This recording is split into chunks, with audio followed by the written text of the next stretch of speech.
You know, if you're looking for a good heist film, it might be time to get disrupted.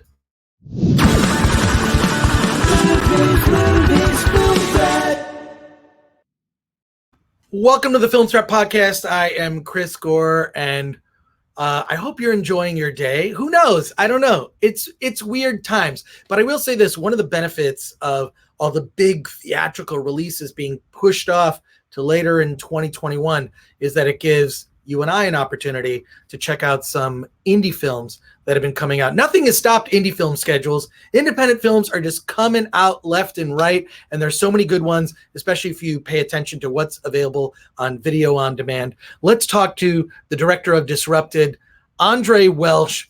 Welcome to the Film Threat Podcast, Andre. Good to see you, man. Thanks for having me, Chris. All right. So this is a really unique heist film, totally unexpected. And, you know, like in a good heist film, you know, you're putting together your crew to pull off a heist. There are more layers to this, but, you know, when you're putting together an independent film, you are kind of also putting together your crew. So where did this idea come from? And then how did you put together this cast for this really unique heist movie? Yeah, so originally I'm from the Bay Area, so I wanted to do a film about gentrification, just seeing how much the Bay Area has really changed over the last 15 years or so, especially San Francisco and Oakland, seeing the tech industry kind of take over. So my thought was originally to do a story about a character who's kind of been there maybe since the 80s, and he's kind of slowly seeing everybody get pushed out and the tech industry taking over. And so he was going to be the protagonist, and the antagonist was going to be a psychopathic venture capitalist who kind of represents the, you know, the tech industry kind of taking over everything in the Bay Area. And then weaving in kind of a thriller, revenge thriller plot with some social commentary to kind of have it as the backdrop. Well, it definitely kind of melds those genres. And I appreciate that commentary about the tech industry, because frankly, the last time I was in the Bay Area, I heard people complaining about people in you know, basic service jobs can't afford to live in the area. Like, and I'm talking about like not just like bartenders and whatnot, but teachers can't afford to live in the area where in the communities where they actually work. It's so, I mean, it's out of control. I lived in the Bay Area for a short period of time, and it just seems absolutely nuts. The class disparity is like nothing I've ever seen. It's also not the only area where this kind of thing is an issue. How did you put together this cast? So I wrote the part originally for Ron Kale, who plays Pete, the protagonist. And we had worked together on some web series and short films, so I kind of knew, you know, how to write the part for him to where he could really portray it in a certain kind of everyman kind of way. And a lot of the other parts, Daniel Roebuck, I had worked with on a horror film I shot. I was the DP on 4 or 5 years ago called Wild Gore. A lot of the other actors, same thing. I had worked with them on web series and different projects I had DP'd. And then Jeffrey Lower was actually the only person we auditioned to play the villain, because I really had no idea, you know, who could play that part. So luckily, I think we auditioned 65 people, and Jeff was he was the only one who seemed like he really got the tone of the character. Well, it's definitely a villain that I didn't expect, but the other thing that I also found striking about this film is, I guess, the sort of shock moments. A couple in particular I don't want to ruin too much, but there's a really shockingly violent. I mean, a couple shockingly violent moments in the third act that I actually don't want to ruin, but want to talk about the sort of wind up to those, like how you wind up to that, like, you know, as an indie filmmaker, right? You know, your tools are story, not big special effects, but in this, how did you wind up to those moments and get the actors prepared for them? That's a good question. We did not rehearse whatsoever.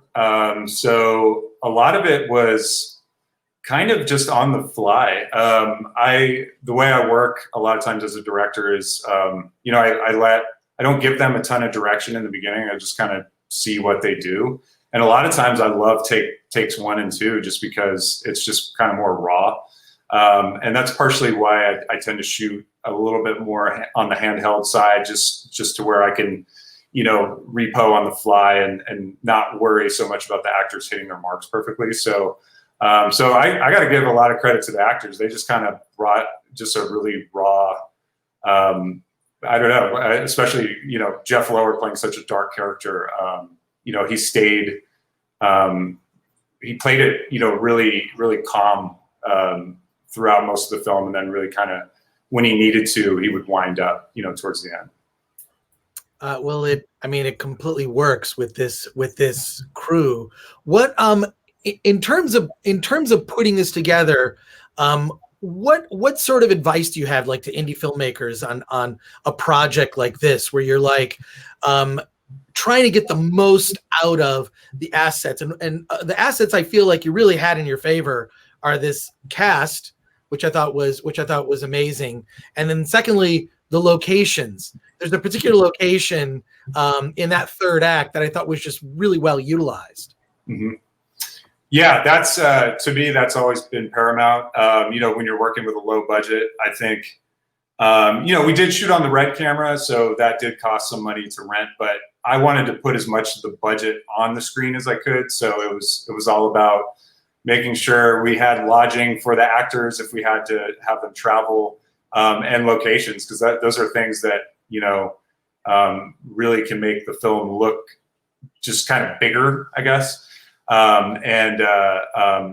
Being from the Bay Area, I had access to more locations up there, and also the Lake Tahoe area that would normally probably cost a lot more money if I tried to shoot it in LA.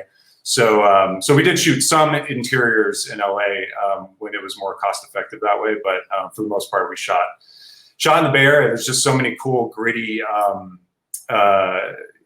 areas where you just get so much depth, with San Francisco and the Bay Bridge and Oakland, the Golden Gate Bridge, hills, mountains in Tahoe, trees, all that. So try to utilize that as much as we could.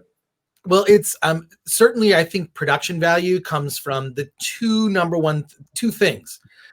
key things are cast and location. And I feel like that's like really like ups the budget level, or at least the look of the budget.